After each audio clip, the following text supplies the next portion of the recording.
If you have $1 million saved and you retire at age 65, that's pretty good if you only plan on living until you're, say, 70 or 75, and if you don't have any significant medical issues. But how do you stretch $1 million, or whatever amount you end up having saved by the time you retire, for 15 or 20 or 30 years, especially given the increase in cost of living and the likelihood of needing specialized care if you do end up living into your late 80s or 90s? When structured and funded properly, it'll keep on paying and paying and paying all through your 70s, 80s, 90s, and even beyond that if you're lucky enough to hit 100. Hey, you're more likely to hit 100 if you're not stressed out over money. Okay, this all sounds great. Everything you've said so far makes a lot of sense, and I'm interested. But hey, pal, what's the catch? We all know that anything that sounds too good to be true probably isn't.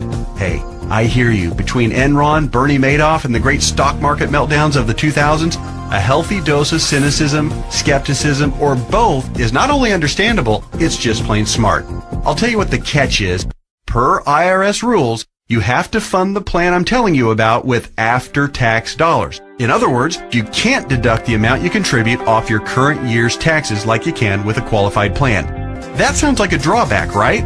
Well, actually, no. To understand why funding with after-tax dollars instead of before-tax dollars like you would with a qualified plan is not a drawback, you just need to understand the alternatives. Answer this philosophical question. If you were a farmer, would you rather pay taxes on the small sack of seeds when you purchase them in the spring, or would you rather pay taxes on your entire harvest when you sell it in the fall? Well, do the math.